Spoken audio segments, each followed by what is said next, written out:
যাবো পালং শাকটা খুব ভালো করে ধুয়ে নিলাম যাতে মাটি লেগে না থাকে। ব্যাস সিম্পল কাট করে ধুয়ে নেওয়া হলো। এটা পরিষ্কারভাবে ধুয়ে নেওয়া হলো।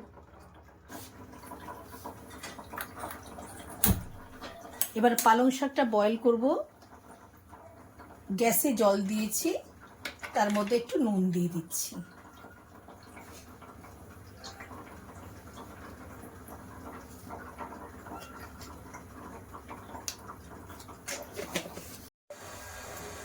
জল ফুটে গেছে, পালং শাকটা দিয়ে দিচ্ছি। জলের মধ্যে আগে নুন দিয়ে রেখেছিলাম, ছোট ছোট কাট করা পালং শাক। এটা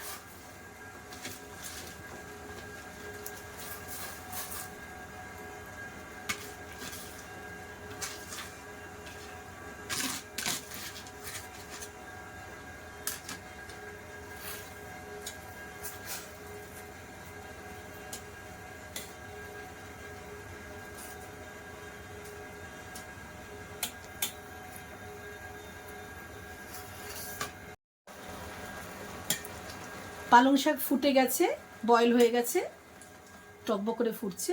এবার ছেঁকে তুলছি।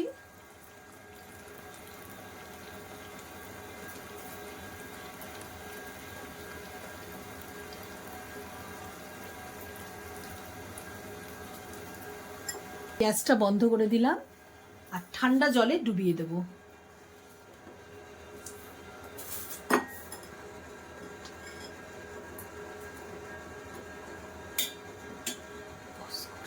কটা কাঁচা লঙ্কা রাখলাম, 5টা কাঁচা লঙ্কা দিয়েছি। পালং শাকগুলো ঠান্ডা জলে, ফ্রিজে ঠান্ডা জলে ডুবিয়ে রেখেছিলাম। আমার কাছে বরফ নেই বলে ঠান্ডা জল ছিল, সেটা দিয়েছি। পরিষ্কার হাত দিয়ে এটা তুলে মিক্সিতে দিলাম।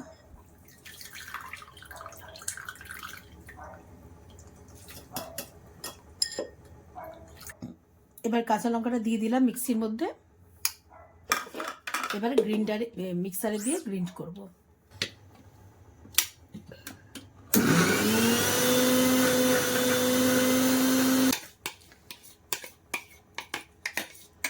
ব্যাটারটা তৈরি হয়ে গেছে।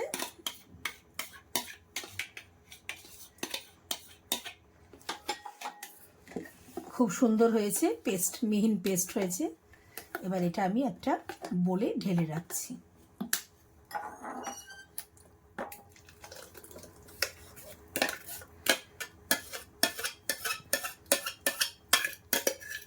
পরের রেসিপিটা আবার পরে বলছি।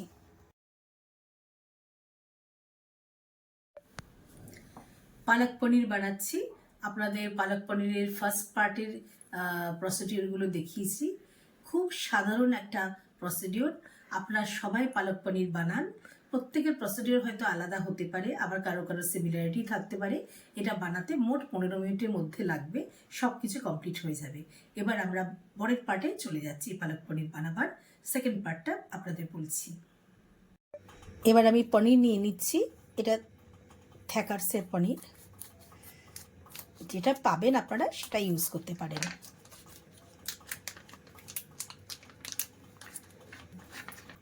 দুটো পনিরের কালার দুরকম, যে অসুবিধা নেই তাতে। এটা আমুলের, এটা থ্যাকার্সের পনির। আমি সোজাসুজি কাটছি, আপনারা যেরকম সাইজের ইচ্ছা সেরকমভাবে কাটতে পারেন। বড় কাটতে পারেন, ছোট কাটতে পারেন, যেরকম ইচ্ছা। আমি স্কোয়ার শেপে কাটলাম। পনির কাটা হয়ে গেছে। এবার আমরা গ্যাসটা অন করব।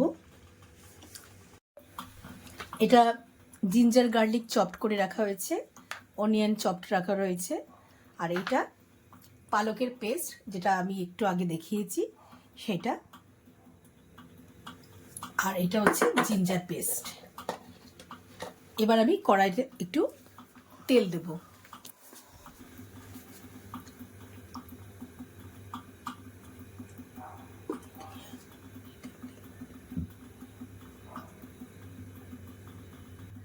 আর এটা ইয়োগারে করে আমার বাচ্চা। তেল গরম হয়ে গেছে। এবার আমি অনিয়নটা দিয়ে দিচ্ছি।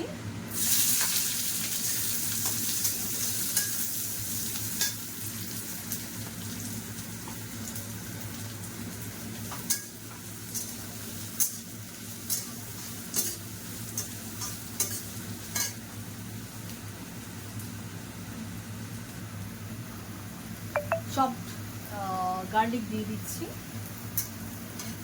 গার্লিকের ফ্লেভারটা খুব ভালো হয়। জিঞ্জারটা একটু বেশি বড় রয়েছে, এদের একটু ফাইন চপ করে নিচ্ছি জিঞ্জারটা।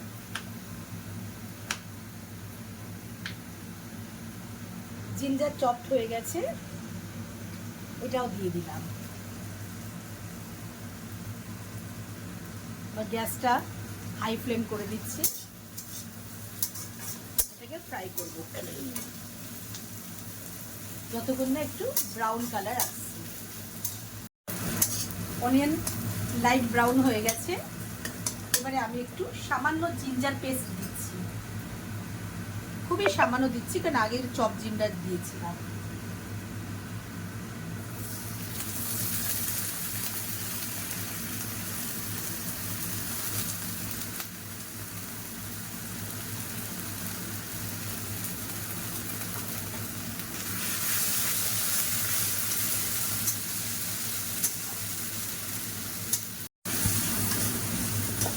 কষা হয়ে গেছে, এবার আমি পালকের পেস্টটা ঢেলে দেবো। এর মধ্যে তো সমস্ত ইনগ্রেডিয়েন্টস দেওয়া রয়েছে, এর কিছুক্ষণ আগে আমি দেখালাম।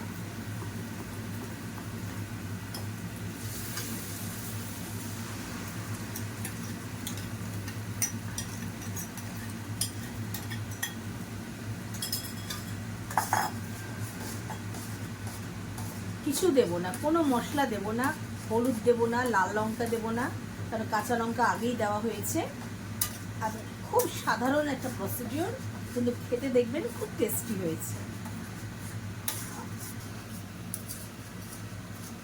পালং শাক ফুটে গেছে, খুব সুন্দর একটা টেক্সচার হয়েছে। এবার আমি পনিরগুলো দিয়ে দিচ্ছি। পনিরের মধ্যে একটু স্প্রিঙ্কল করে ইয়েরও দিয়ে দিয়েছিলাম। কিচ্ছু করলাম না, জাস্ট কোনো মশলা নয়, কিছু নয়, যা দেখলেন ওই প্রসিডিওরে করলাম।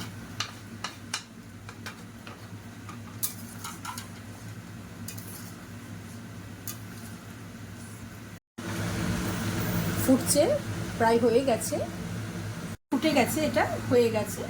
আমি একটুখানি ঘি দিয়ে দিচ্ছি, বাটার না দিয়ে একটু ঘি দিয়ে দিচ্ছি সুস্বাদু করার জন্য।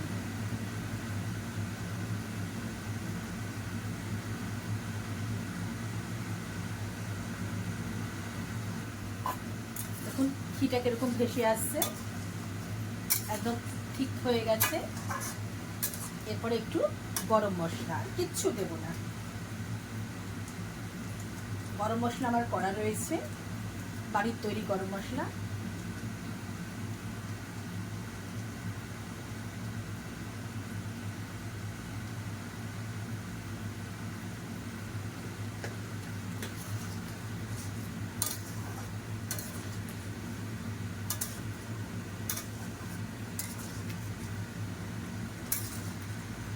পালকটা পরিমাণটাও কমে এসেছে, ব্যাটারের পরিমাণটা, এবং রান্না কমপ্লিট।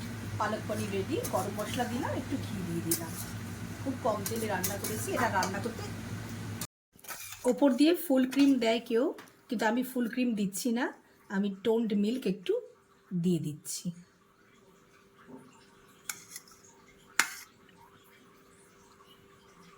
টেস্টটা আরও ভালো হবে।